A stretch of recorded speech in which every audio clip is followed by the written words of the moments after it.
Bom, vamos agora falar um pouco sobre o imperialismo, né? Um assunto bastante apimentado, como eu sempre digo, né? Um assunto pequenininho, mas que tem uma profundidade muito grande, né? Então nós vamos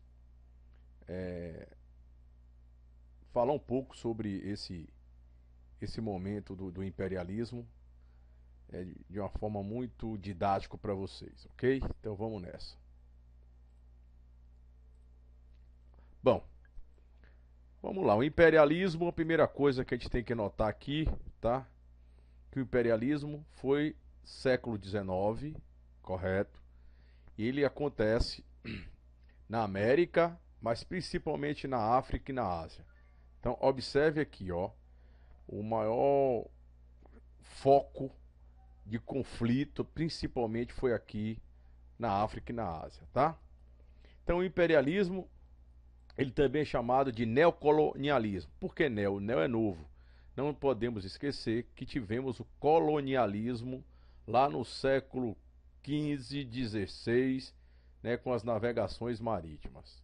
Muito bem, então quando a gente fala de imperialismo, a gente tem que conceituar o imperialismo. Então vamos nessa. O conceito de imperialismo: domínio e divisão do mundo em áreas de influência controlado pelas potências industriais, com o objetivo de garantir mercados consumidores, mão de obra barata e matéria-prima para sua indústria. Então, contextualizando isso aqui, o imperialismo nada mais do que as grandes potências, né? E aí eu tenho que falar principalmente, né, das potências europeias. Não podemos esquecer do momento pós primeira revolução industrial, que a gente sabe que aconteceu na Inglaterra.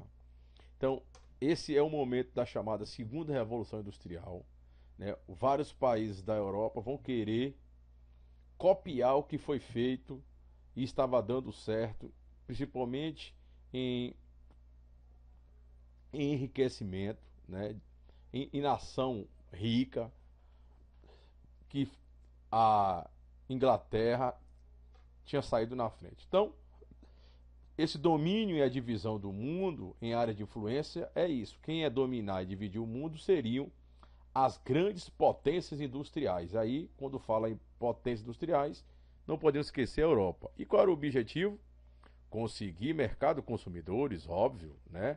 Transformar a população da África, da Ásia e da América em pessoas consumidoras, né, dos produtos industrializados, tá?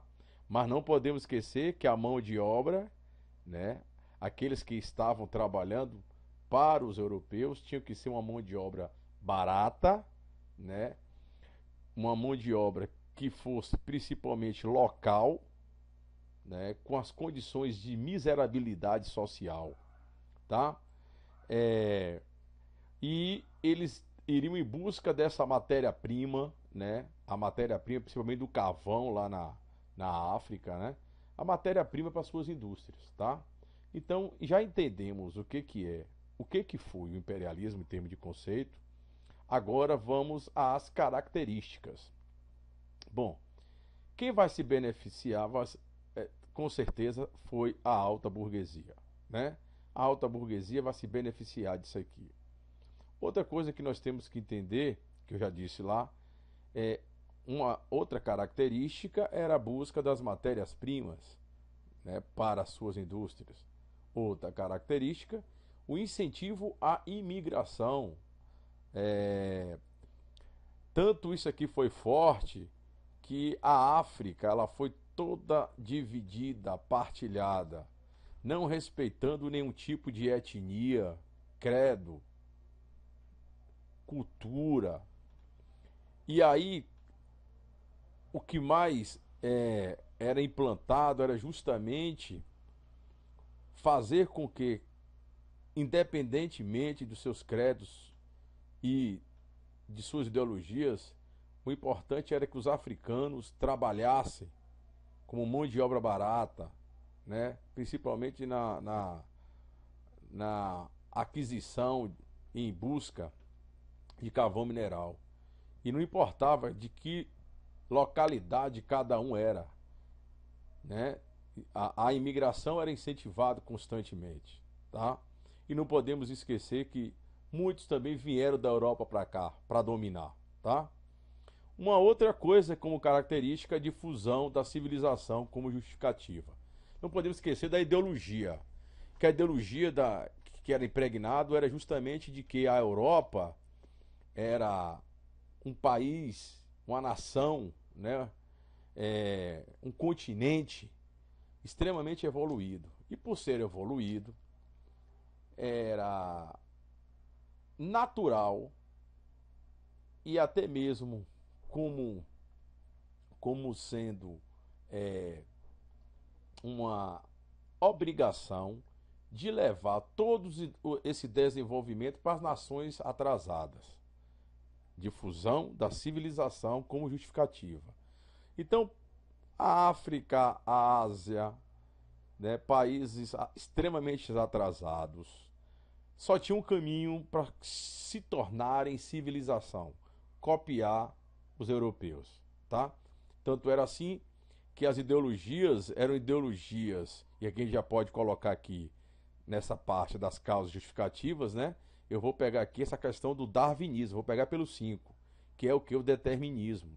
Eles vão pegar a ideologia de Darwin, que estuda né, as espécies da fauna e da flora, e vai perceber que há entre eles uma competição, e que nessa competição, aqueles que se adaptam melhor, né, e que se favorecem pelo meio, é que vão sobressair, né, e que vão reproduzir. É chamada teoria da evolução das espécies. O que vão fazer esses intelectuais do imperialismo? Eles vão pegar essas ideias e vão dizer, bom, se é uma competição e uma adaptação e só vai sobreviver o melhor na natureza, né, no caso na fauna e na flora, também isso acontece em relação ao ser humano. Olha que coisa perigosíssima, né? Quer dizer, para eles, a espécie humana também evoluía. E a evolução da espécie humana tinha que passar pela Europa. Abaixo dos trópicos, tudo era atrasado, né? Tudo era um processo de não evolução, né? Que atrapalhava a evolução. Tanto é que aqui os negros, os asiáticos e as mestiçagens foram um grande empecilho para o desenvolvimento humano, né? A civilização humana não desenvolvia por causa dos negros, dos asiáticos e da mestiçagem. Quando fala mestiçagem, lembramos o quê? Da América do Sul, principalmente aqui o Brasil. Então isso aqui foi muito difundido, né? Levado aos quatro ventos de que as populações da África e da Ásia, e aqui da América, abaixo dos Estados Unidos, eram povos atrasados que precisavam caminhar, fazer comércio, né, ter o espírito empreendedor, capitalista europeu. Então, a justificativa eu comecei por aqui, mas tem aqui, ó, busca de matéria-prima, como eu já falei, controle de novas fontes de energia, né? Quem controla as fontes de energia desenvolve mais. Conquista de mercados consumidores, né, em busca de mercados consumidores, investimento de capital, exportação de capital, então o que era produzido na Europa tinha que ser exportado. O 5 e o 6 são iguais, a questão da missão civilizadora, e não podemos esquecer a ideologia protestante, né, de você, através de Calvino, de que para você se tornar rico, uma nação se tornar rica, tem que poupar, né? Não tem que ter extravagância, tem que ter o tripé da família, né? Da obediência ao Estado, né? E na oração e principalmente poupar. Então o espírito protestantista, do protestantismo também foi bastante difundido. E o mito do desenvolvimento dos países do terceiro mundo, né? Ou seja, por que chamo de mito? Mito porque é muito difícil o país do terceiro mundo todos se tornarem países do primeiro mundo. Nessa relação entre capitalismo, né? Num capitalismo, aliás, sempre vai ter o dominador e o dominado. Então, por isso que é o mito, né? Jamais vão deixar que quem esteja de baixo se torne todo mundo igual em cima. Há necessidade da dominação. Bom, essas causas do imperialismo e essas justificativas tiveram consequências, né? Olha elas aqui. Desestruturação do sistema produtivo local. Então, aquele produtor local, né, que tinha seu comércio local, foi engolido pelos grandes do capital. Claro, com isso surgiram as fomes endêmicas, miséria crônica, uma submissão econômica das regiões dominadas, todos dependentes principalmente do grande capital, agravamento de conflitos regionais, né, uma região entrando em conflito com a outra região, e aqui podemos lembrar da África, continente africano. Outra consequência, desenvolvimento das nações industrializadas, claro, quem vai ganhar com isso aqui vão ser os europeus. Isso aí que vai levar a disputas entre nações, e aí, meu amigo, a Primeira Guerra Mundial, que foi 14 a 18, correto? Muito bem. Outro ponto que a gente não pode esquecer, quando se fala em imperialismo, foram os fatores econômicos. Como eu já falei, que esse é o momento aqui da segunda revolução industrial, né? O que nós temos de característica aqui? Agora é o aço, é o petróleo, a energia elétrica, o motor a combustão interna, o automóvel, o avião, o cinema. Tudo isso aqui foram momentos exclusivos dessa segunda revolução industrial. Também aqui tivemos a busca por novas fontes de matéria-prima e aumento espetacular da produção.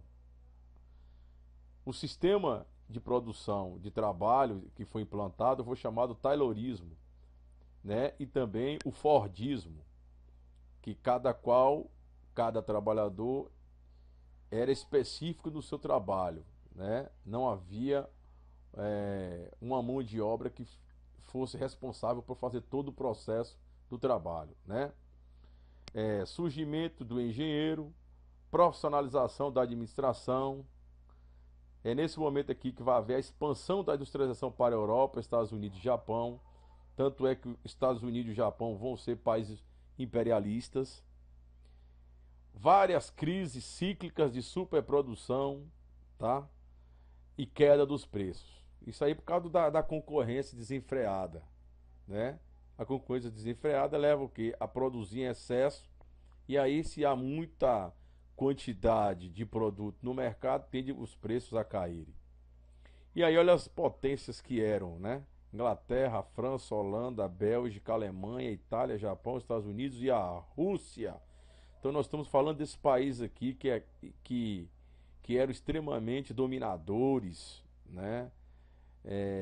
Invasores de outros territórios, e essa galera aqui que vai levar a um conflito conflito mundial. Uma outra característica aqui, né? Falando sobre os fatores econômicos, não podemos esquecer, claro, o capitalismo financeiro monopolista, né? Fim da livre concorrência e surgimento de grandes conglomerados industriais. Então aquela coisa que o Estado por si só comanda, começa a diminuir isso aí. Por quê? Porque vai haver agora o quê? Surgimento de cartéis, de trustes, de holding. Cartel é aquele acordo entre as grandes empresas para controlar os preços do mercado, né? Os chamados oligopólios. E aqui, como cartel, a gente pode lembrar do cartel, né, do combustível. Os trusts são empresas que absorvem as menores e monopolizam o mercado de determinado produto. Então aqui é grandes empresas engolindo as pequenas empresas. E o holding são empresas, no caso aqui principalmente os bancos, né? Esse é o momento que os bancos também vão se tornar empresas, que tomam o controle acionário de várias indústrias e também de empresas, atuando coordenadamente para controlar o mercado. Então os holdings é a atuação do banco, que ele vai dizer quem vai financiar, para quem não vai financiar, né? Se tem dinheiro para que tipo de empreendedorismo. E claro que qualquer tipo de empreendedorismo que tivesse o povo, banco não financiava. Bom, E é claro que esses bancos é que vão apoiar o imperialismo, né?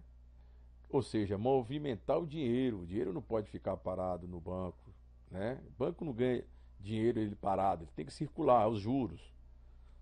Então vamos lá. As grandes empresas não precisavam pedir empréstimos aos bancos, né? Se é grandes empresas, se juntam e dominam, mas se pedir também o banco dá. E a pequena e média empresa também não precisava pedir com medo de ir à falência, com medo do oligopólio. Então era tudo engolido, né? As pequenas e médias empresas, qualquer empreendedor de uma média empresa tinha medo de adentrar nesse ramo do mercado que era engolido pelo oligopólio, tá? Os fatores políticos e sociais desse momento. Uma concorrência comercial entre os países virou questão de Estado, e aí vai vir a guerra. Questão de Estado, protecionismo econômico através de barreiras tarifárias. Cada país vai criar suas barreiras de tarifas, né, para que não tome prejuízo. Aqui é que vai vir os conflitos. Controle de áreas coloniais permitia escoar a população excedente.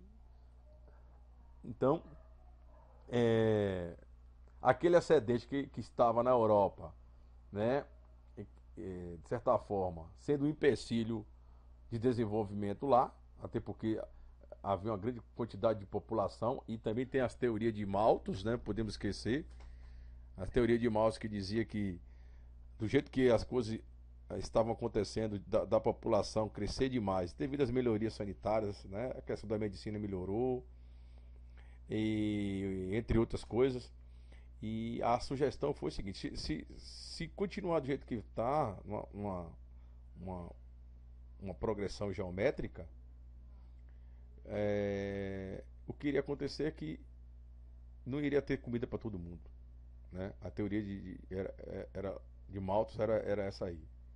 Então, se não tem comida para todo mundo, a ideia é exportar essa grande quantidade de populacional para outros países, né? Onde não está povoado.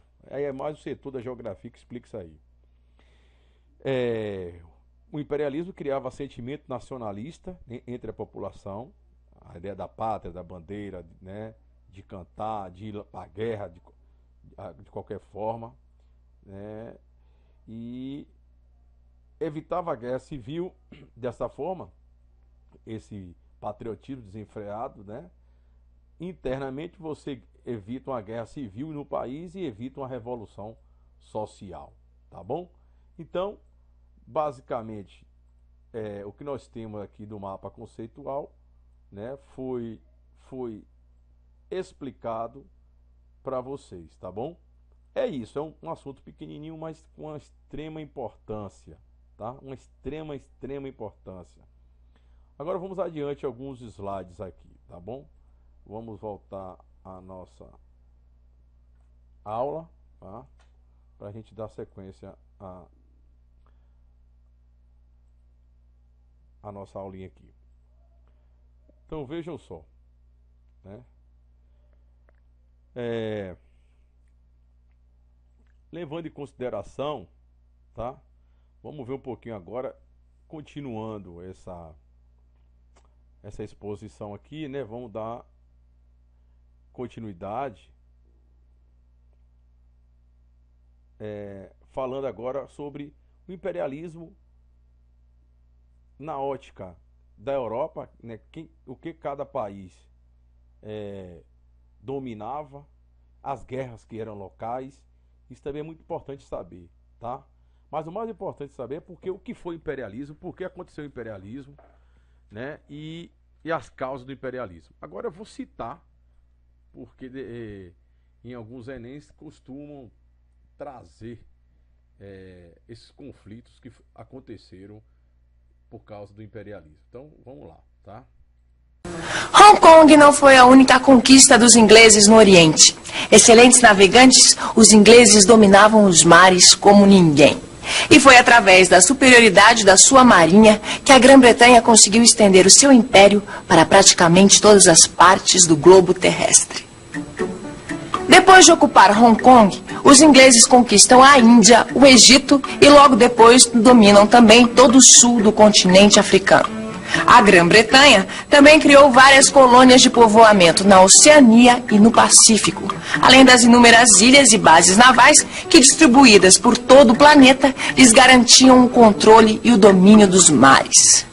É claro que essas conquistas todas tiveram um preço que foi pago com milhares de vidas. Afinal de contas, nenhum país se deixa submeter assim por outro.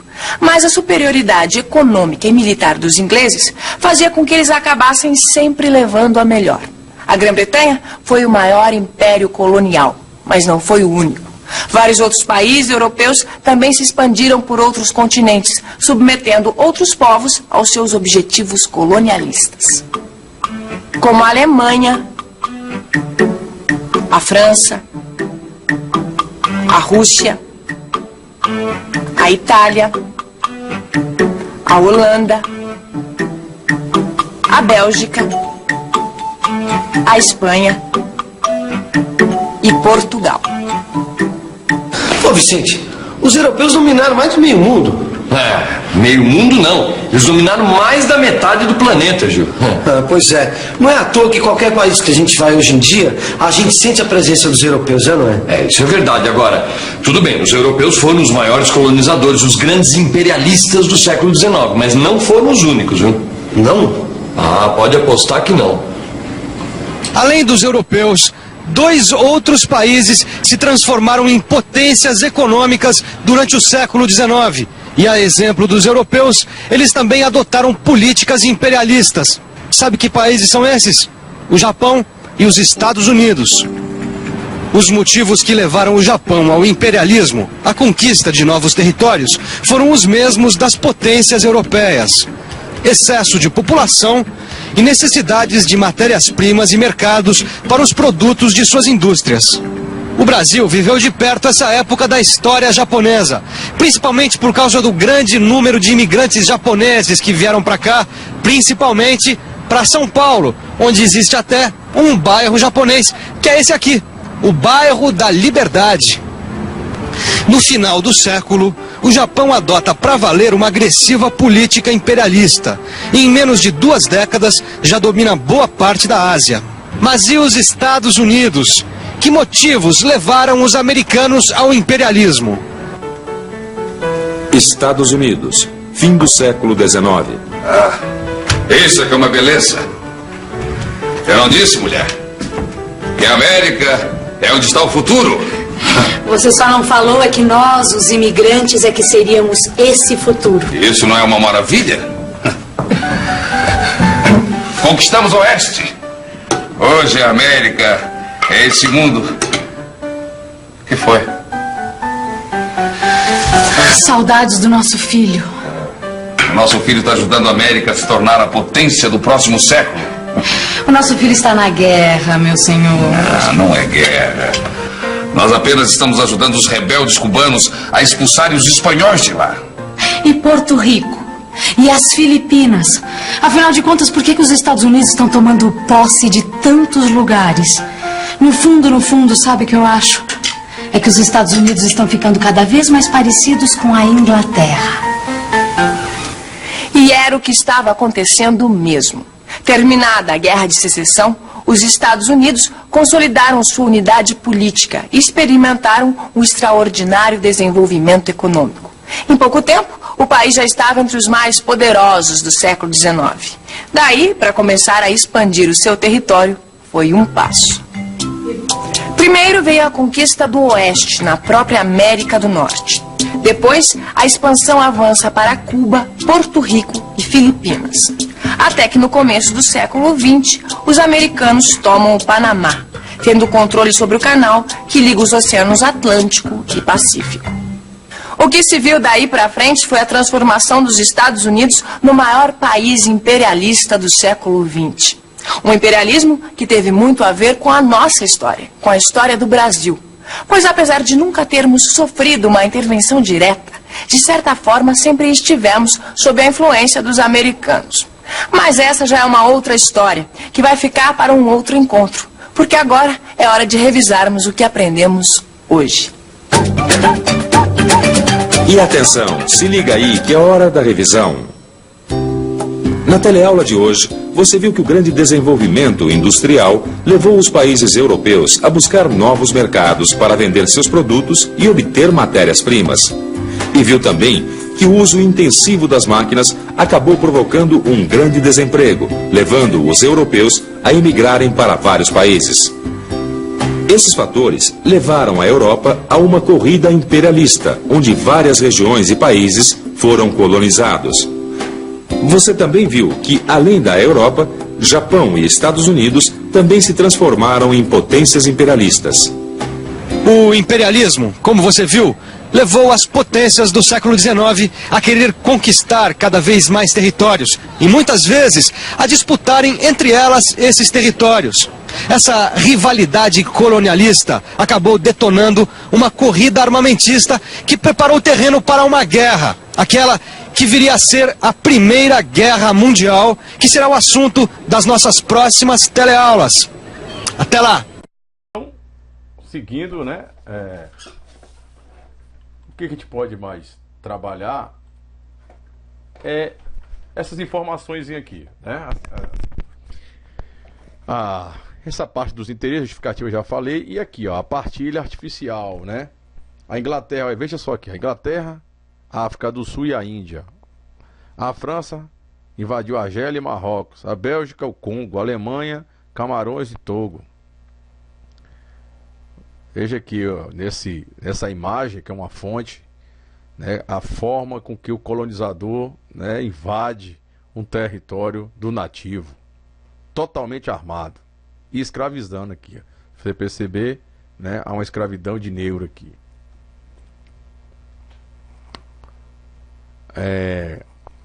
Como a África, né, dá uma ideia de que, né, das grandes potências dividindo a África aqui, ó, África. Muito bem. Tudo são imagens que o Enem gosta de explorar isso. O conflito que teve entre os ingleses e os chineses foi através do ópio. O ópio é o tipo de um alucinógeno que os ingleses fizeram com que os chineses ficassem extremamente viciados, né? E depois de viciados, aí, meu amigo, só foi mesmo levar esse produto para a China e dominar o mercado. Certo? É um comércio de entorpecentes. A guerra dos Boxers teve dois momentos, né? Os imperialistas, todos eles, os europeus, contra os coitados dos chineses, né? Houve uma resistência popular, não teve jeito. O outro que aconteceu entre os holandeses e os ingleses, porque queriam a riqueza lá da África, na parte sul da África, né? A guerra dos Boeres, que mataram muitos negros também. E a gente pode ver, né, as imagens que mostram muito bem esses momentos de luta, de guerra e de morte. Aqui há uma ideia do mapa mundial e essa frasezinha aqui, que o sol nunca se punha no Império Britânico. É fácil de interpretar isso.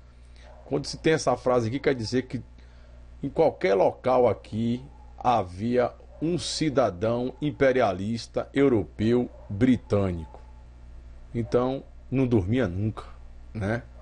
Não havia necessidade do sol se pôr. Bom, vamos dar uma olhadinha aqui nessa charge, né? Você olha aqui a China também como uma massa de pizza sendo dividida pelas potências, né, europeias. Uma gravura, né, europeia do século XIX que vai mostrar isso aí. O coitado do chinês aqui, desesperado com a divisão da China pelos imperialistas. E aqui tá, ó, a Inglaterra com a rainha, a Alemanha, né, a Rússia, a França e um Japão. Todo mundo pegou a coitada da China lá para dividir.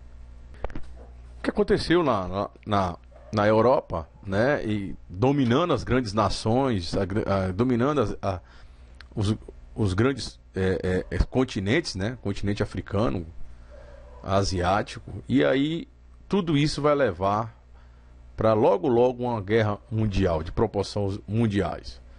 Bom, galera, é isso que eu tinha que dizer para vocês aí, tá? Espero ter ajudado aí nessas informações. Bons estudos e até a próxima. Beleza? Abração aí. Valeu.